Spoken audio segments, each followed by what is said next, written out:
आदाब नाजरीन, जन संवाद में आपका खैर मकदम है। मैं हूं आपके साथ एजाजुल हक। आज मैं आपके सामने एक ऐसी किताब का जिक्र करने जा रहा हूं जिसमें पटना के तमाम ऐसे लोगों का जिक्र है जिनके नामों से गलियों का नाम है, जिनके नामों से वो मशहूर थे, और ऐसे रोसा गरीब हर तरह के लोगों के नाम को एक जगह समेटने का काम किया है सैयद बदरुल हसन साहब ने। ये किताब है कामलान पटना यादगार रोजगार। जिन्होंने लिखा है उनका नाम है सैयद बदरुल हसन साहब। ये पटना सिटी के रहने वाले थे। इस किताब को किया है खुदाबख्श ओरिएंटल पब्लिक लाइब्रेरी ने। पटना की इस किताब में पटना का जिक्र है, और इस किताब में आपको हसब व नसब, बड़े छोटे, सारी बातों को मुसन्निफ ने समेटा है।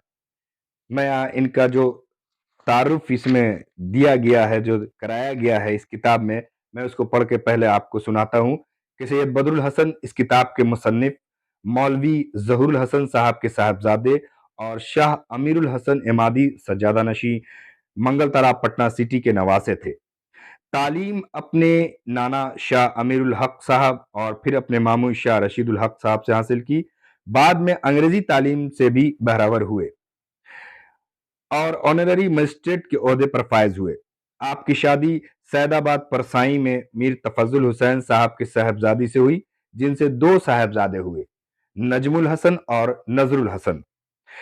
नजमुल हसन और नजरुल हसन नजमुल हसन साहब के तीन साहबजादे, सिराजुल हसन कराची के किसी बैंक में मुलाजिम है, अनवारुल हसन कराची में वकालत कर रहे हैं, फखरुल हसन लियाकत कॉलेज कराची के प्रिंसिपल हैं, और नजरुल हसन के दो बेटे, समरुल हसन शोबे कस्टम कराची में मुलाजिम है, जमालुल हसन सऊदी अरब में मुलाजिम है। मौलवी बदरुल हसन साहब के तमाम औलाद पाकिस्तान मुंतकिल हो गए। इनकी सिर्फ एक पोती जमालारा बिन्त नजरुल हसन जौजा वली अहमद उर्फ चूड़ू बाबू पटना में मौजूद है। ये किताब भी बड़ी बहुत पुरानी है। इस हवाले से ये हजरात कहाँ हैं अभी ये बताना मुश्किल है, जिनके बारे में यहाँ जिक्र किया गया है। मौलवी बदरुल हसन साहब के वालिद मौलवी ज़हूरुल हसन साहब ने पटना जंक्शन पर मुसलमानों के लिए मस्जिद बनवाई, और मौलवी बदरुल हसन साहब ने हिंदुओं के लिए मोहल्ला ख्वाजेपुरा में बद्रीनाथ का मंदिर तामीर कराया और इसमें जमीनें भी वक्फ की, जिसके मुतवल्ली आज भी इनकी पोती जमालारा है। मौलवी बदरुल हसन साहब का इंतकाल 1934 में पटना ही में हुआ। इसमें और भी खानदानों का भी जिक्र है, और इन्होंने एक हल्फी बयान भी दिया है। राकिम की एक हल्फी बयान है कि राकिम एक मुसलमान की हैसियत से खुदा और रसूल और कुरान पाक के और दीन और ईमान और हर किस्म की मजहबी कसम के साथ अपना सही वाक़े क़ारीन के सामने पेश कर रहे हैं। इस इजहार हल्फी के मुकाबले में हर एक मुखालिफ बयान गलत और इफ्तरा होगा। इन बयानों की तस्दीक मेरे हमनशी मुलाजमीन, करीब तर अहलो कराबत, मेरी बीवी, यानी इन्होंने बहुत सारे लोगों का जिक्र किया है कि उन लोगों से ये तस्दीक की जा सकती है जो अभी हयात होंगे, और जो नहीं होंगे उनसे नहीं हो सकती है। और इन्होंने एक और बात कही है कि इन सारी बातों का जिक्र जैसे किसी के हसब नसब के हवाले से या किसी की जमीन के हवाले से, इन सारी बातों का जिक्र रजिस्ट्री ऑफिस में सबका वजूद मौजूद है। 1904 ईस्वी से 1931 ईस्वी तक का इंडेक्स निकालने से कुल कागजात मिल सकते हैं। इन्होंने अपने खानदान के बारे में भी लिखा है कि मेरे खानदान के लोगों ने कैसा सलूक किया, मेरी बहुओं ने कैसा सलूक किया मेरे साथ, इन तमाम का जिक्र इन्होंने खुलकर किया है।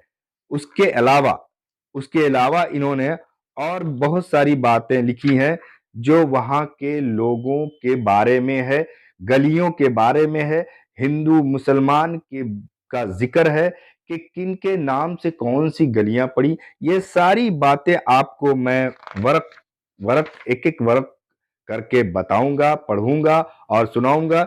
یہ کافی موٹی کتاب ہے، اس کا کئی ایپیسوڈ بن جائے گا، اس کا میں بناؤں گا اور آپ کے سامنے رکھوں گا۔ فی الحال میں اس کتاب کا تعارف آپ سے کرا رہا تھا، اور یہ خدا بخش لائبریری میں، پٹنہ کے خدا بخش اورینٹل پبلک لائبریری میں موجود ہے۔ آپ چاہیں تو اس کتاب کو لے بھی سکتے ہیں، پڑھ بھی سکتے ہیں۔ اس سے یہ معلومات ہوگا کہ پٹنہ سٹی سے لے کر جہاں تک مصنف کی رسائی تھی، وہاں تک انہوں نے اپنی باتوں کو رکھا اور تمام تر سچائیوں کو اس میں بیان کیا ہے۔ بقول بدر الحسن صاحب، جو اس میں لکھتے ہیں کہ میرے اہل و عیال، میرے جاننے والے، میرے قریب کے لوگوں سے آپ اس کی تصدیق کر سکتے ہیں۔